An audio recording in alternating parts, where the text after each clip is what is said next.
नमस्कार विद्यार्थी मित्रों। हम छंद देख रहे थे, उसमें से वो मात्रिक छंदों को हमने अभी अभी समाप्त किया। अब ये जो वीडियो हम बना रहे हैं ये वार्णिक छंदों के ऊपर हम लोग ये वीडियो बन रहा है। तो इसको आपको समझना पड़ेगा कि वार्णिक छंद किसे कहते हैं। मैंने आपको बताया था कि मात्रिक छंद उन छंदों को कहते हैं जिसमें मात्राओं की गिनती होती है, और वार्णिक छंद वो होता है जिसमें वर्ण की गिनती होती है, जिसमें अक्षर की गिनती होती है। ये जो वार्णिक छंद है, इसको समझने के लिए आपको कुछ दो तीन चीज़ें आपको समझना पड़ेगा। सबसे पहला है कि लघु। हमने मात्रिक में देखा था ह्रस्व और दीर्घ। यहाँ पर लघु और गुरु इस तरह के शब्दों का प्रयोग होता है। लघु और गुरु, ये जो लघु है इसको इसे खड़ी डंडी का स्वरूप इसको लगा दे, जैसे ऐसी डंडी, ये हो गया लघु। और दीर्घ जो है इसके लिए एस बनाते हैं, अंग्रेजी वाला एस, ये बन गया गुरु। बिल्कुल उसी तरह से है जैसे ह्रस्व की मात्रा एक थी और दीर्घ की मात्रा दो थी, ठीक उसी तरह से यहाँ पे लघु है, इसकी मात्रा भी एक है, और जो गुरु है इसकी मात्रा दो है। ठीक है। फिर इसमें और एक शब्द का प्रयोग होता है चरण। चरण का अर्थ होता है उस काव्य की एक पंक्ति जो होती है उसको बोलते हैं एक चरण। जिसमें दो हो गए उसमें बोलेंगे दो चरण, जिसमें चार पंक्तियां होगी उसको बोलेंगे चार चरण। मतलब चरण का अर्थ यहाँ पर क्या है, पंक्ति है। समझ गया।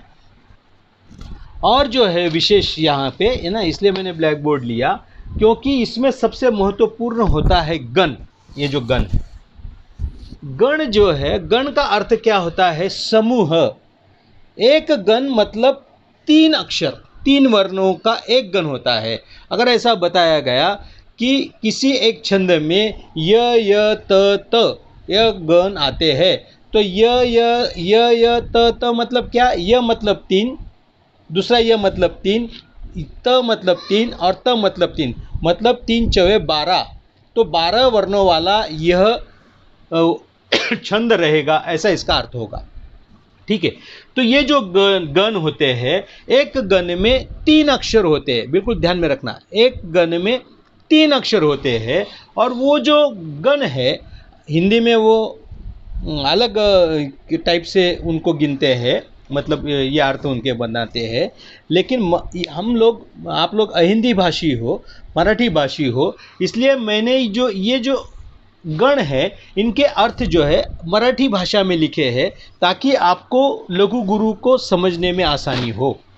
तो जैसे ये जो गण है, 1 2 3 4 5 6 7 8, ये जो गण है इनको किस तरह से याद किया जाता है, य र त न भ ज स म।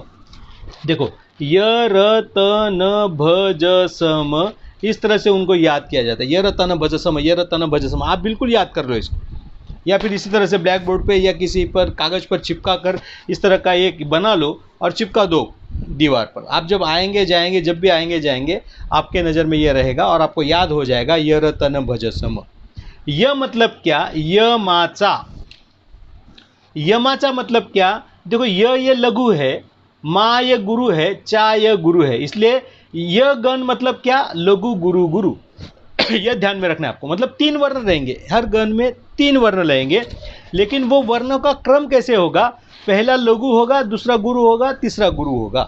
यह मतलब य मा चा मतलब क्या, लघु गुरु गुरु। ठीक है, समझ गया। ठीक उसी तरह से र मतलब क्या, राधिका। रा गुरु है, धी लघु है, का गुरु है। तो देखो, गुरु लघु गुरु मतलब राधिका। ठीक है। फिर त गण, त मतलब क्या, तालाब, मतलब गुरु गुरु लघु। ठीक है। फिर न य न, लघु लघु लघु, तीनों लघु, देखो न न न य न, है ना। फिर भाकर, गुरु लघु लघु, गुरु लघु लघु। फिर जहाज, लघु गुरु लघु, है ना। फिर समयी, लघु लघु गुरु, लघु लघु गुरु, है ना। फिर मायावी, गुरु गुरु गुरु, गुरु गुरु गुरु। ठीक है। देखो, आपने इसमें देखा होगा कि न जो है इसमें लघु लघु लघु होते हैं, तीनों लघु, मतलब न य न। वैसे ही मायावी, मतलब म जो गण होता है उसमें तीनों गण जो है वो गुरु होते हैं, तीनों अक्षर जो है वह गुरु होते हैं। इसी तरह से इसका अध्ययन आपको करना पड़ेगा, इसको बिना याद करे हम कुछ नहीं कर सकते। मैं सिर्फ पढ़ा सकता हूँ, आपको ही इसको याद करना होगा। जैसे मैंने इसको याद किया है, य र त न भज सम, य र त न भज सम। य मतलब यमाचा, र मतलब राधिका, त मतलब तालाब, न मतलब नयन, स मतलब समई। ऐसे झट से आपको याद आना चाहिए। जैसे आपको पूछा जाएगा कि ज क्या, ज हा ज मतलब क्या, लघु गुरु गुरु। जब छंद का अध्ययन आप करेंगे और आपको बताया जाएगा कि प्रस्तुत छंद में ज गण 2 बार आता है, तो ज मतलब क्या, ज हा ज, तो पहला जो वर्ण होगा वो क्या होगा, लघु होगा, दूसरा जो होगा गुरु होगा, तीसरा गुरु होगा। इसका अर्थ यह नहीं कि जहाजी शब्द आना चाहिए, आप इस बात को समझो, वो सिर्फ आपको समझने के लिए है। य गण मतलब लघु गुरु गुरु, र गण मतलब गुरु लघु गुरु, त मतलब गुरु गुरु गुरु, गुरु गुरु लघु, न मतलब लघु लघु लघु, भ मतलब गुरु लघु लघु, ज मतलब लघु गुरु लघु, स मतलब लघु लघु गुरु, और म मतलब गुरु गुरु गुरु। इस तरह से आपको ध्यान रखना पड़ेगा, याद ही करना इसका उपाय है, दूसरा कोई उपाय इस पर नहीं है। फिर ये जो लघु होता है इसकी मात्रा रस्व होती है, मैंने आपको बताया। जैसे अ, ई, उ और चंद्र बिंदी वाले जो भी अक्षर है वह रस्व माने जाते हैं। साथ ही जो संयुक्त वर्ण होते हैं, जोड़ अक्षर है ना, जिसको मराठी में हम जोड़ अक्षर कहते हैं, तो जो संयुक्त वर्ण होते हैं वह भी रस्व ही होते हैं। रस्व की निशानी कैसी है, खुली डंडी रखते हैं, उसको रस्व कहते हैं। इसके अंक लघु गिने जाते हैं, मतलब एक अंक। गुरु जो है यह दीर्घ है और इसमें आ, ई, उ, ए, ओ, औ, अम ये सभी जो वर्ण है ये दीर्घ माने जाते हैं, दीर्घ होते हैं, और उसको इंग्लिश के एस की तरह दिखाया जाता है, यह गुरु होता है। ठीक है, तो उसी तरह से संयुक्त अक्षर का पहला वर्ण गुरु माना जाएगा। संयुक्त अक्षर आपने जो भी समझ लो लिखा, रक्त है ना, रक्त शब्द लिखा हमने, रक्त। अब त जो है, देखो ये क्या है, रस्व है ना, हमने देखा है कि संयुक्त वर्ण जो होगा वो रस्व होगा। अब ये क्या है, रस्व है। और अगर हम आगे से गिनेंगे तो र भी रस्व है, लेकिन यहां पर क्या नियम है कि संयुक्त अक्षर का पहला वर्ण गुरु माना जाएगा। तो त ये संयुक्त अक्षर है, उसके पहले का जो होगा ये गुरु माना जाएगा। समझ गए? तो इसी तरह से अग्र का अ जो है वह गुरु होगा, 80 का अ जो है यह गुरु होगा, या रक्त का र जो है यह गुरु होगा। तो ये नियम है, इस नियमों को आपको पूरी तरह से याद करना ही होगा, दूसरा कोई इलाज नहीं है। ठीक है, तो इस तरह से मैं फिर से एक बार ब्रीफ आपको करा देता हूं।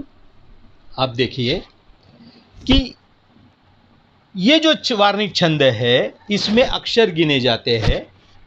महत्वपूर्ण बातें इसमें यह है कि लघु जो है वह रस्व वर्ण होता है, उसे खड़ी डंडी के सहारे उसको दिखाया जाता है। गुरु जो होता है वह दीर्घ वर्ण होता है, उसको अंग्रेजी के एस की तरह लिखा जाता है। फिर जो गण होते हैं, ये जो गण है, ये गण का अर्थ होता है समूह। एक गण में 3 वर्ण होते हैं। मैंने जानबूझकर ये मराठी लिखा है कि आपको ध्यान में रखे, है ना। तो यह जो होता है, यह का अर्थ होता है यमाचा। यमाचा मतलब यमाचा से कोई लेना देना नहीं है हमको यह मतलब क्या, अगर आपको कहा गया कि यह गण क्या होता है, तो यह गण क्या होता है, लघु गुरु गुरु। र गण क्या होता है, गुरु लघु गुरु। त गण क्या होता है, गुरु गुरु लघु। न गण होता क्या है, लघु लघु लघु। भ गण क्या होता है, गुरु लघु लघु, है ना। ज गण क्या होता है, लघु गुरु लघु। स गण क्या होता है, लघु लघु गुरु। और म गण क्या होता है, गुरु गुरु गुरु। इसको समझने के लिए मैंने यह इस तरह से ये बनाया है, इनको याद करना पड़ेगा आपको। य र त न भ ज स म, यह मतलब य माचा। देखिए मैं आपको ये समझा रहा हूँ कि इसको जानबूझकर मैंने ऐसा किया है, ये मेरी खुद की खोज है। जैसे य मा चा मतलब क्या होगा, लघु गुरु गुरु, समझ गए। तो देखो लघु गुरु गुरु, फिर र, राधिका है ना, राधिका। तो रा जो है ये दीर्घ है, धी जो है ह्रस्व है, का जो है दीर्घ है। देखो गुरु लघु गुरु। देखो तैसे त गण मतलब क्या, तालाब मतलब दीर्घ दीर्घ लघु, मतलब गुरु गुरु लघु है क्या, समझ गए आपको। न क्या है, लघु लघु लघु मतलब लघु लघु लघु। भ क्या है, गुरु लघु लघु, गुरु लघु लघु, ठीक है। तो इस तरह से सभी जो गण हैं वो आपको याद करने होंगे। इसके अलावा कोई चारा नहीं है हमारे पास, या कोई शॉर्टकट नहीं है। तो आपको याद करना पड़ेगा, गणों को याद करना पड़ेगा कि गण किसे कहते हैं। गण हम उसे कहते हैं जो समूह हो, 3 अक्षरों का जो समूह होता है उसे हम गण कहते हैं। गण कितने प्रकार के होते हैं, य र त न भ ज स म, य र त न भ ज स म आपको याद करना पड़ेगा। य मतलब क्या, य माचा मतलब क्या, लघु गुरु गुरु। र मतलब क्या, राधिका मतलब गुरु लघु गुरु, है ना। इस तरह से ही आपको याद करना पड़ेगा। न मतलब क्या, न य न लघु लघु लघु। म मतलब क्या, मायावी गुरु गुरु गुरु। स मतलब क्या, स म ई लघु लघु गुरु। मैंने इसी तरह से याद किया है और वो मुझे आज तक याद है। आप भी इसी तरह से याद करेंगे तो ही आप ठीक तरीके से छंदों को समझ पाएंगे, वरना वार्णिक छंदों को समझना आपके लिए कठिन हो जाएगा। तो यहाँ पर ही मैं ये वीडियो समाप्त कर रहा हूँ। वार्णिक छंद हमें 5 प्रकार के हमें पाठ्यक्रम में है, वो मैं आपको अगले वीडियो में समझाऊंगा, ठीक है। अगर कोई नहीं समझा है आप प्रश्न पूछ सकते हैं, और अपने ग्रुप पर भी प्रश्न पूछ सकते हैं या यहाँ पर भी प्रश्न पूछ सकते हैं, ठीक है। ओके, धन्यवाद।